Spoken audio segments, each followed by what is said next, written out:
यहाँ पे लिखा गया है द टाइप ऑफ फ्रैक्शन। अगर हम देखेंगे पहले आता है प्रॉपर फ्रैक्शन, उसके बाद इम्प्रॉपर आता है mix fraction, like fraction, unlike fraction, equivalent fraction, unit fraction. Proper fraction क्या है ना, it is the type of fraction where denominator is always greater than numerator. तो वहां पे लिख दो कि ऊपर लिखो न्यूमरेटर, नीचे लिखो डिनोमिनेटर। ये न्यूमरेटर क्या होगा ना स्मॉल, और डिनोमिनेटर क्या होगा ग्रेटर। मार्क देके लिख दो, ये होगा ना प्रॉपर फ्रैक्शन। क्लियर? एग्जाम्पल लिख दो 5/7, 9/11। प्रियांश और एक बताओ एग्जाम्पल। इम्प्रॉपर क्या है, कौन बताएगा? उसका रिवर्स है। It is the type of fraction where denominator is always less than the numerator. यहाँ पे अगर लिखेंगे ऊपर होगा न्यूमरेटर, नीचे होगा डिनोमिनेटर, तो न्यूमरेटर क्या होगा ना ग्रेटर होगा। न्यूमरेटर क्या होगा ग्रेटर, और डिनोमिनेटर क्या होगा स्मॉल।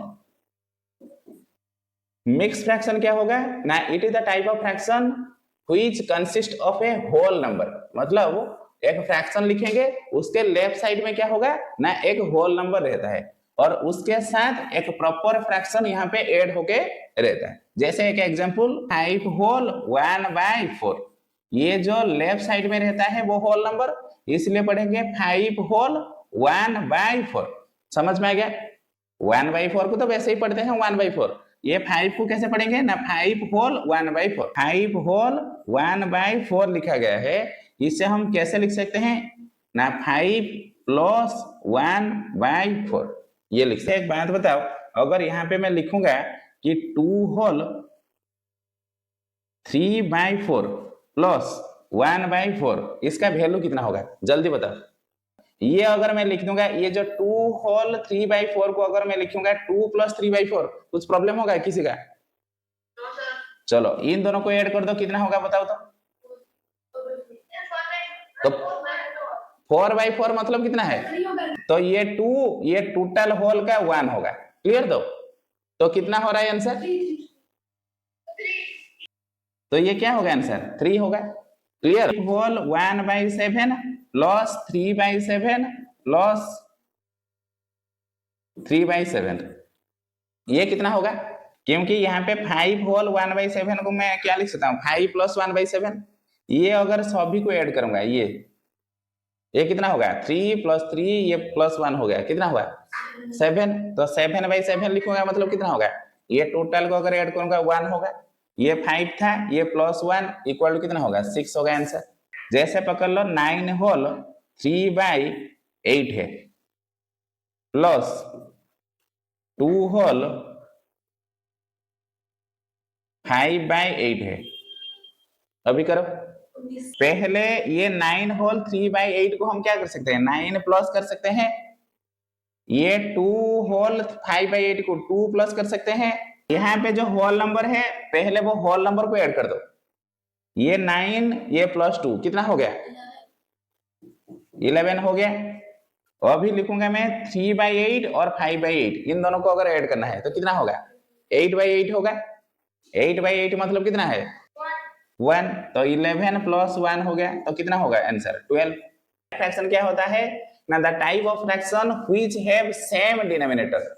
यहाँ पे क्या होगा ना डिनोमिनेटर यहाँ पे क्या होता है ना सेम होता है। सेम अगर होगा तो वो लाइक फ्रैक्शन होगा। जैसे 3/7, 5/7, 13/7, इन सभी का क्या देखेंगे ना डिनोमिनेटर क्या है ना सेम है। अगर लाइक फ्रैक्शन होगा उसे हम आसानी से ऐड कर सकते हैं। जैसे 2/7 है प्लस 3/7 है, तो ये कैसे ऐड होगा ना डिनोमिनेटर सेम है मतलब लाइक फ्रैक्शन, जो डिनोमिनेटर होता है वही लिख देते हैं। क्लियर? उसके बाद न्यूमरेटर और न्यूमरेटर को ऐड कर दो, 2 प्लस 3 इक्वल टू कितना हो गया ना 5/7। और एक एग्जांपल ले लो, पकड़ लो 3/11 है प्लस 5/11 प्लस 1/11, कितना होगा आंसर? सब समझ में आ गया ना? तो यहाँ पे 11, यहाँ पे 11, यहाँ पे 11, लाइन खींच दो 11 लिख दो। ऊपर में है कितना न्यूमरेटर, ये पहले वाला का फ्रैक्शन का 3, सेकंड में 5 और थर्ड में 1, तो सभी को ऐड कर देंगे। अभी समझ में आया? तो सभी को अगर ऐड कर देंगे तो कितना होगा, ये 5 ये 3, 8 प्लस 1 9 हो गया, तो 9/11 होगा। मतलब इन सभी का आंसर जैसा है ये भी लाइक फ्रैक्शन ही होगा उसका आंसर। उसके बाद अनलाइक फ्रैक्शन वो उसका उल्टा होता है। जैसे यहाँ पे type of fraction which have different denominator, denominator क्या होगा ना, डिफरेंट डिफरेंट होगा। जैसे ये 13/7 लिखा गया है, 15/8 लिखा गया है, 3/5। और एक एग्जांपल दो प्रेयांश। 50/12। और एक फ्रैक्शन का अगर 7 है तो सेकंड का 8 होगा, थर्ड का कितना होगा 5 या 11, 13, ये सभी होगा डिनोमिनेटर। क्लियर इतना है। फिर नेक्स्ट कॉम्प्लेक्स फ्रैक्शन, ये शायद पता नहीं तुम्हें, चलो लिखो। कॉम्प्लेक्स फ्रैक्शन क्या होता है, a fraction where the numerator, अगर न्यूमरेटर देखेंगे और डिनोमिनेटर देखेंगे आर बोथ आर फ्रैक्शन 2/3/3/5 हो गया। तो ये बोथ क्या है ना फ्रैक्शन में। इसे कैसे लिखेंगे, सॉल्व अगर करेंगे तो ऊपर वाला जो 2/3 है वो वैसे ही रख दो, कोई चेंजेस मत करो। लेकिन नीचे में जो है उसे कैसे लिखोगे, रेसिप्रोकल करके लिखोगे, उल्टा करके लिखेंगे, इनटू देंगे, यहाँ पे 5/3 लिखेंगे। तो यहाँ पे इनटू अगर कर देंगे 5 2 जा कितना हो गया 10 और 3 3 जा कितना होगा 9। उसके बाद लिखो यूनिट फ्रैक्शन। यूनिट फ्रैक्शन क्या होता है, the fraction having 1 as numerator. Numerator में क्या होगा ना 1 होगा, डिनोमिनेटर में कोई भी नंबर हम लिख सकते हैं, कोई प्रॉब्लम नहीं, बस 0 को छोड़ के। तो ये क्या होगा ना यूनिट फ्रैक्शन होगा। जैसे एग्जांपल 1/6, 1/7, 1/9, 1/12, 1/16, मतलब न्यूमरेटर हर टाइम क्या होगा 1 होगा। चलो फिर आता है रेसिप्रोकल फ्रैक्शन। एक फ्रैक्शन अगर हम लेते हैं उसका और एक फ्रैक्शन लेंगे, उसका और एक फ्रैक्शन लेंगे, दोनों को मल्टीप्लाई करेंगे। मल्टीप्लाई करने के बाद क्या होगा, अगर 1 आ रहा है आंसर तो वो क्या होगा ना, वो फ्रैक्शन अलग फ्रैक्शन का रेसिप्रोकल फ्रैक्शन होगा। यहाँ पे एग्जांपल लिया हूं 2/3, क्या लिया हूं 2/3। अगर मैं मल्टीप्लाई करूंगा 3/2 के साथ, 3/2 के साथ, तो ये 3 ये 3 कट गया, ये 2 कट गया, इक्वल टू कितना आंसर है 1। एक फ्रैक्शन अगर अलग एक फ्रैक्शन के साथ मल्टीप्लाई करते हैं, अगर प्रोडक्ट 1 आ रहा है तो ये जो पहला वाला फ्रैक्शन होगा वो सेकेंड फ्रैक्शन का क्या है ना रेसिप्रोकल होगा। 2/3 इंटू 2/3 अगर इसे मल्टीप्लाई करेंगे तो कितना आएगा, तो 4 क्या आ रहा है 9 आ रहा है। 4/9 तो यहाँ पे डेफिनेशन में क्या था कि प्रोडक्ट कितना आना चाहिए 1 आना चाहिए, लेकिन प्रोडक्ट यहाँ पे क्या आ रहा है 4/9 आ रहा है। तो 4/9 जो आ रहा है ये तो 1 नहीं है, तो ये जो फ्रैक्शन है ये फ्रैक्शन का रेसिप्रोकल नहीं होगा। 0 का बाद लिखो, 0 तो नहीं लिखने के लिए कहा गया था ना, q is not equal to 0। जब हम रेशनल नंबर लिखते हैं p/q फॉर्म में तो यहाँ पे लिखते हैं q is not equal to 0, ये लिखा जाता है नहीं। तो 0 का अगर एक्सेप्शन लिखेंगे 0 हैज नो रेसिप्रोकल। ये क्वेश्चन आता है डैश हैज नो रेसिप्रोकल, ये बुक में होगा। इस बार जो 7 स्टैंडर्ड में है उनका एक तो क्वेश्चन होगा जरूर, बुक में देखना एक्सरसाइज में डैश हैज नो रेसिप्रोकल ये पूछा जाएगा। तो यहाँ पे एनी नंबर लिख दिए, any number divided by 0, denominator में क्या है 0 है, तो इसका वैल्यू क्या होगा ना अनडिफाइंड या वैल्यूलेस। द रेसिप्रोकल ऑफ 1 का रेसिप्रोकल क्या है, वही 1 है। तो -1 का भी रेसिप्रोकल क्या होगा, वही -1 ही होगा, अलग कुछ नहीं होगा। चलो फिर आता है इक्विवेलेंट रेशनल नंबर हम लिखेंगे। इक्विवेलेंट कैसे लिखेंगे, कोई भी एक अगर फ्रैक्शन लिखते हैं उसे मल्टीप्लाई कर सकते हो, नहीं तो डिवाइड कर सकते हो by the denominator and numerator. और न्यूमरेटर में जितना डिवाइड कर रहे हो डिनोमिनेटर में उतना ही डिवाइड करना, नहीं तो न्यूमरेटर में जितना मल्टीप्लाई कर रहे हो डिनोमिनेटर में उतना ही मल्टीप्लाई करना है। और फिर rational number by the same non zero integers, मतलब 0 को छोड़ के बाकी सारे नंबर के साथ हमें क्या करना है इनटू या डिवाइड कर सकते हो। चलो ये पहले वाला यहाँ पे दिया गया है, find the 3 equivalent of equivalent, यहाँ पे फ्रैक्शन निकलना है 2/3 का, क्या है 2/3 दिया गया है। क्लियर, जो फ्रैक्शन है वो पहले लिख दो, इक्वल टू दे दो, पहले क्या करोगे ना 2 के साथ इंटू करो, कितना इंटू करना है 2 इंटू करना है। 1 तो ऑलरेडी है ना 2/3, 1 इंटू करोगे वही 2/3 ही निकलेगा, इसलिए 2 से स्टार्टिंग करो। 2/3 है तो 2/3 को हम क्या कर सकते हैं ना, 2 इंटू दे दिए, 3 इंटू दे दिए, ब्रैकेट में बीच में लाइन एक खींच दिया, क्लियर इतना। उसके बाद 2 के साथ ऊपर जितना इंटू करना है नीचे भी उतना ही इंटू करूंगा, तो 2 ऊपर अगर है यहाँ पे भी 2 होगा, इतना क्लियर। तो 2 इंटू 2 कितना होगा 4, और 3 इंटू 2 कितना होगा 6। ये हो गया, ये 2/3 का पहला इक्विवेलेंट फ्रैक्शन क्या है ना 4/6, क्लियर। पहले में कितना इंटू किया हूं 2 इंटू किया हूं, मतलब न्यूमरेटर में भी 2 इंटू किया और डिनोमिनेटर भी 2 इंटू किया।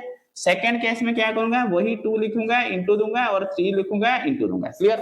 पहले 2 इंटू किया था, उसके बाद मैं 3 इंटू करूंगा, कितना इंटू करूंगा 3, यहाँ पे भी 3 इंटू करूंगा, ऊपर में भी 3 और नीचे में भी 3, इक्वल टू कितना होगा, ये हो गया 6, ये हो गया 9।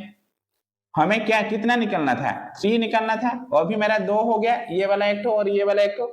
थर्ड केस में मैं कितना इंटू करूंगा बताओ तो, प्रियांश बताओ, थर्ड केस में मैं 4 इंटू करूंगा, स्नेहाशीष कितना इंटू करूंगा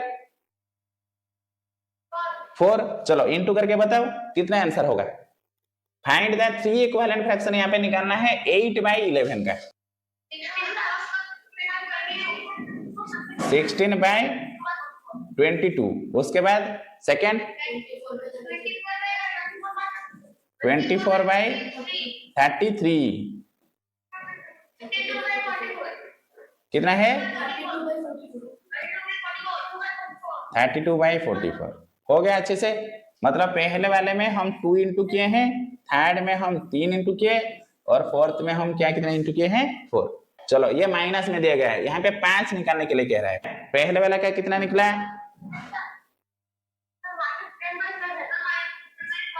-10/14, ओके। सेकेंड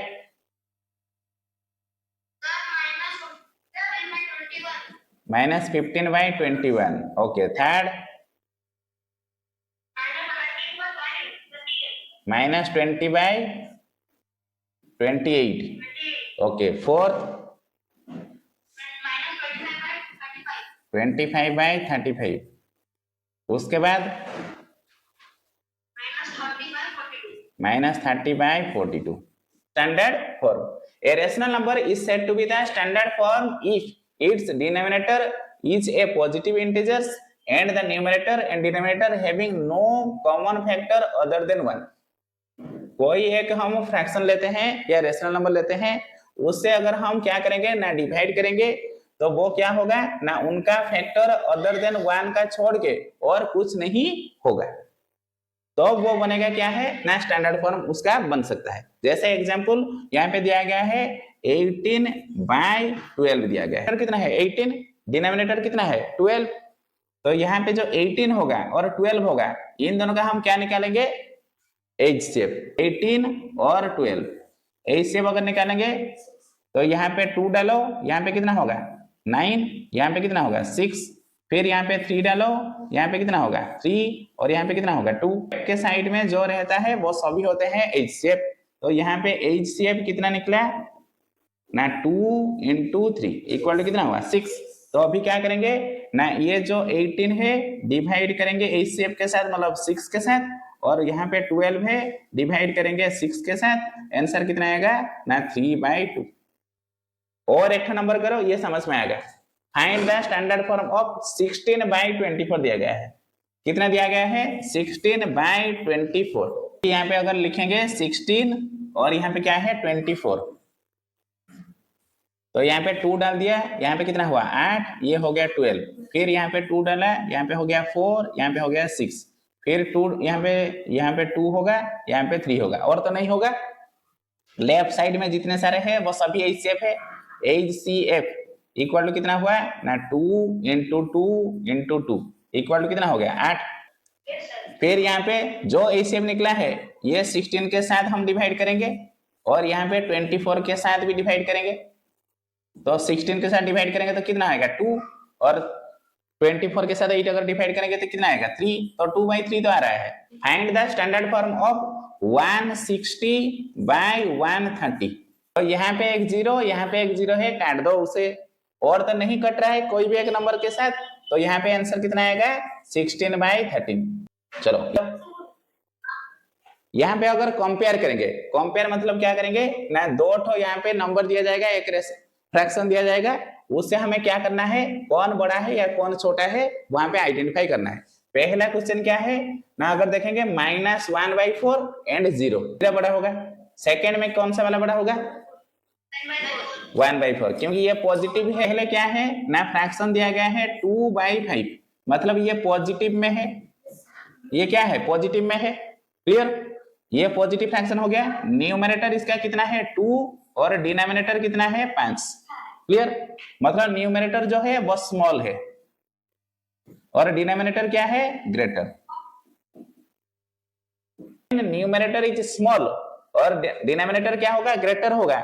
अगर वो फ्रैक्शन पॉजिटिव में है तो ये सभी क्या होता है ना, 0 और 1 इन दोनों के बीच में वो नंबर लाइन रहता है। जैसे एक लाइन खींच दे, ये वाला समझ में आ गया ना, यहाँ पे हो गया हमारा 0 और यहाँ पे हो गया 1, यहाँ पे एरो मार्क दे दो, यहाँ पे एरो मार्क दे दो, तो नीचे क्या है 5, डिनोमिनेटर कितना है 5, तो 0 और 1 के बीच में जितने सारे यहाँ पे स्पेस है उसे 5 पार्ट में डिवाइड करना है। 5 पार्ट मतलब यहाँ पे 4 लाइन खींचोगे, 4 लाइन अगर खींचोगे तो 5 पार्ट हो जाएगा। 1 2 3 4 हो गया, 5 पार्ट हो गया, 4 लाइन खींचे और 5 पार्ट हो गया। फिर 5 पार्ट से न्यूमरेटर जितना होगा उतना ही पार्ट हमें लेना है। एक यहां से ये वाला 1 हो गया और ये वाला 1 हो गया, 2 हो गया, तो यहाँ पे ये जो पॉइंट हुआ ये कितना होगा ना 2/5।